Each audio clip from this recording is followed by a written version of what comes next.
আবারও চলে এলাম গোঘা স্টেশনে।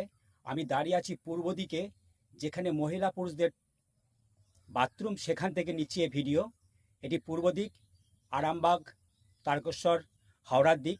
আর আমি দাঁড়িয়ে আছি দক্ষিণ দিকে। আগে আপনাদের গ্রাম্য দৃশ্যটি তুলে ধরছি, যা এক কথায় অপূর্ব। আজ প্রচণ্ড গরম। আমি গাছের ছাওয়ায় এই পূর্ব দিকে শেষ প্রান্তে গোঘা স্টেশনে দাঁড়িয়ে আপনাদেরকে এই ভিডিওটি করছি। আর ওই লেখা আছে দেখুন, গোঘা স্টেশন। এটি পশ্চিম দিক আর এটি উত্তর দিক। আর গোঘা স্টেশনের নিজস্ব জল ট্যাঙ্ক দেখতেই পাচ্ছেন। আর এই যে ছোট্ট বাড়িটি, এটি বাড়ি নয়, এটি মহিলা পুরুষদের জন্য বাথরুম। তো চলুন গোঘা স্টেশনের কি কাজ এগুলো সেটা তুলে ধরি।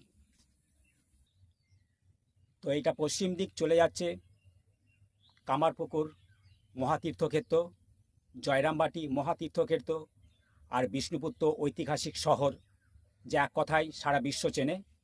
কামারপুকুর, জয়রামবাটি সারা বিশ্ব চেনে, কারণ ঠাকুর শ্রীরামকৃষ্ণদেব জন্মগ্রহণ করেছেন কামারপুকুরে, পুণ্যভূমি, সেটা সকল বিশ্ববাসী জানে। আর মা শারদা জন্মগ্রহণ করেছেন জয়রামবাটি, বাঁকুড়া জেলা, সেটাও সারা বিশ্ব জানে। এই দুটি স্টেশনে গোঘাট থেকে ট্রেন যাবে কামারপুকুর স্টেশনকে স্পর্শ করে জয়রামবাটি, সেটা সময় বলে দেবে। আর ভাবাদিঘিতে কিন্তু জোর কদমে কাজ চলছে, সেটা বলতে পারি। ভাবাদিঘিতে রেলের ব্রিজের কাজ হয়ে গেলে এই গোঘাটে কিন্তু ট্রেন দাঁড়াবে না, চলে যাবে কামারপুকুরের দিকে।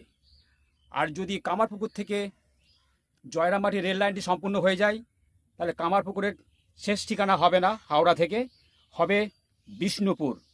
সেটি এখন সময় বলে দেবে। আপনাদের তুলে ধরছি, দেখুন এই গোঘা স্টেশনের দৃশ্য। 1 নম্বর রেল লাইনে দাঁড়িয়ে আমি প্ল্যাটফর্মে এই ভিডিওটি করছি, কারণ 1 নম্বরে ট্রেন আসা যাওয়া করে। আর 2 নম্বরটি আপনাদের দেখাই। 2 নম্বরটি এইভাবে স্লিপার বিছিয়ে, পাত বিছিয়ে রেডি করা হয়েছে, চলে যাচ্ছে পূর্ব দিকে, 100 মিটার দূরেই শেষ হচ্ছে। আর 3 নম্বরটি ঠিক তাই। 3 নম্বরে আর যাচ্ছি না, 3 নম্বরে ঠিক একই, আর চলে যাচ্ছে পশ্চিম দিকে। তো চলুন যাত্রী সেটের কাছে যে আবার তুলে ধরি।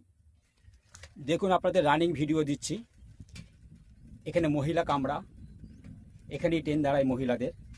আর ওখানে যে বিক্রেতা কামরা, ঠিক এই জায়গাটিতেই ট্রেনটি দাঁড়ায়। আর এখানে প্যাসেঞ্জাররা অপেক্ষা করছে। এখানে কটার ট্রেনে চাপবে একটু জেনে নিই। তো ওখানেই ছিলাম, যাচ্ছেনের নিচে জিজ্ঞেস করলাম 9:30 সময় নাকি ট্রেন আছে। আমি এখন দাঁড়িয়ে আছি পশ্চিম প্রান্তে গোঘা স্টেশনে। এই রেল লাইনটি সোজা চলে গেছে ভাবাদিঘির পাড়ে, যে শেষ হচ্ছে কমপ্লিট হয়ে। আর মহিলা পুরুষের জন্য পশ্চিম দিকে গোঘা স্টেশনে টয়লেট দেখতেই পাচ্ছেন।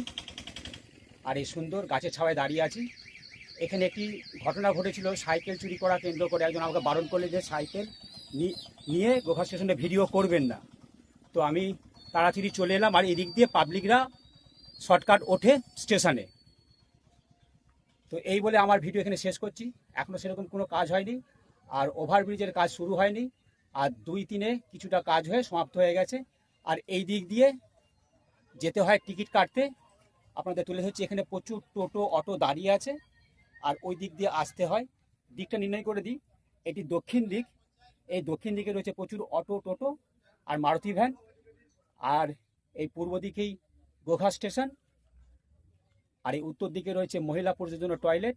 আর এই 1 নম্বর লাইনটি সোজা চলে আছে ভাবাদিঘির দিকে। ভাবাদিঘিতে ব্রিজের কাজ হয়ে গেলে আশা করা যায় 2026 সালে আমরা এই গোঘাট থেকে সরাসরি কামারপুকুরে ট্রেন পেয়ে যাব।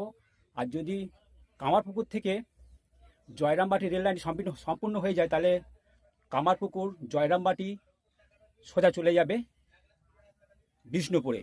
তো এই বলে আমার ভিডিও এখানে শেষ করলাম। সকলে ভালো থাকবেন। চ্যানেল রামধনু, সাথে দীপঙ্কর তুলে ধরলাম গোঘা স্টেশনের খুঁটিনাটি ছোট্ট ভিডিও। সকলে ভালো থাকুন, সুস্থ থাকুন, সাবধানে থাকুন, আর পরিবার নিয়ে হাসি খুশি জীবনযাপন করুন। রাখলাম 4.5 মিনিটের ভিডিও।